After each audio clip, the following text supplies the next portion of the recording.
Okay, today is November 18, 2015. We're watching the Northeast Pacific Water Vapor Loop, and we have a storm system here identified.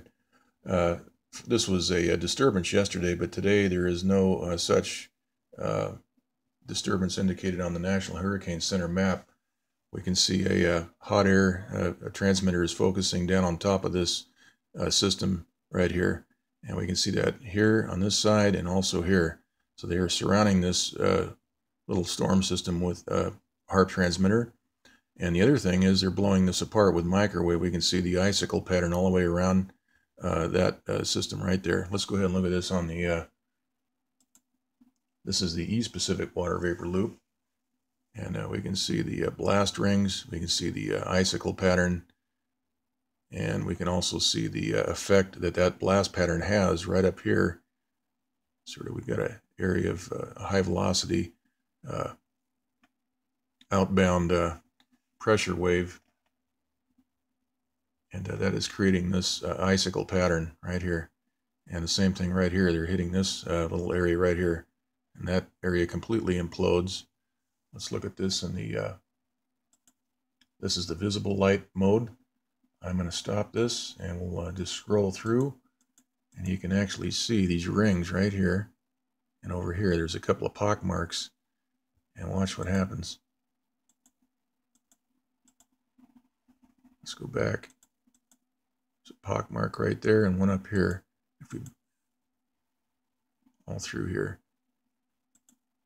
and once these appear, then we see a ring appear, and then we see a what looks like a little explosion, and that is probably the microwave having its effect, heating the area, and then we get the instantaneous heating and the blast ring.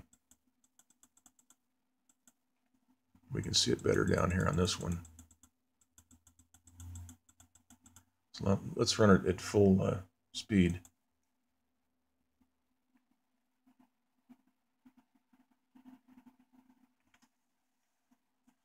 Okay, let's look at this in the infrared loop. We can see that system right there implode after it's hit. Complete diminishment. It goes from a very dark red to a yellow and some green. Down here on the scale we can read the intensity, and we can see that happening also up here.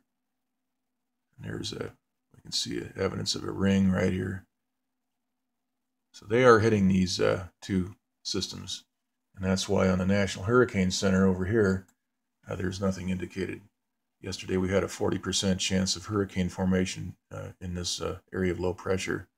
Today there's nothing. Okay, let's go back to the big map.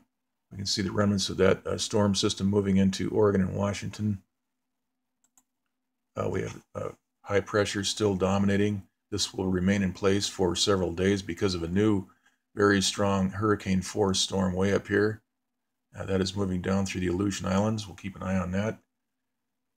Let's go take a look at the, this is the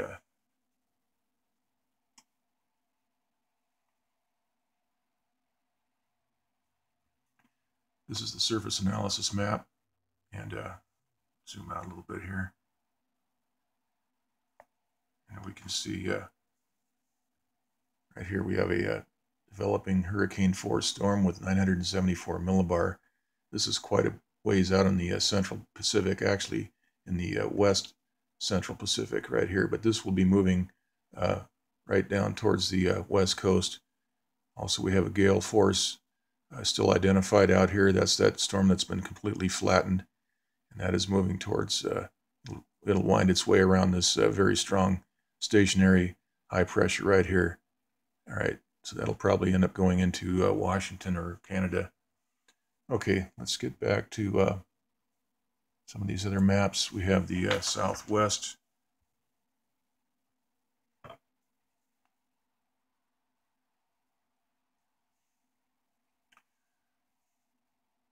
And we can see very dry air.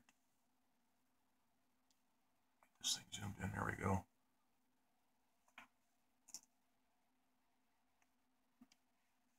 Okay, so we have a lot of chemtrails today again in Los Angeles, and there's a moisture field, residual moisture field moving through the LA area right here, and so that is causing some worry for the people controlling the weather.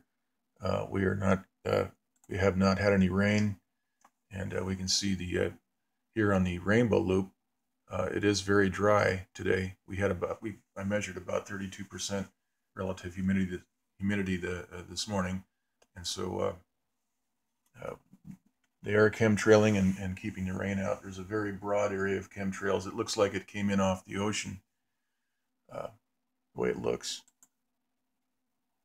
Okay, we saw that already. Okay, here is the jet stream map.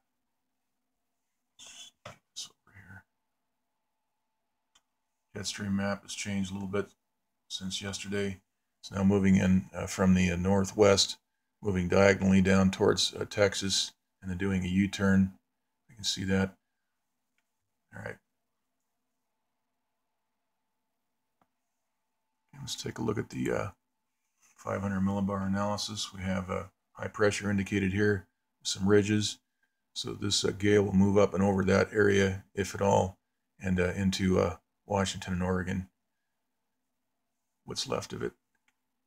Okay, here is the 300 millibar. We have a low indicated out here right next to this stationary high. And here's that low that went through LA here about 3-4 days ago. And finally, here's what the East Coast looks like today. This is the water vapor loop for the East Coast. And then we can see this storm system, which went through Los Angeles a few days ago.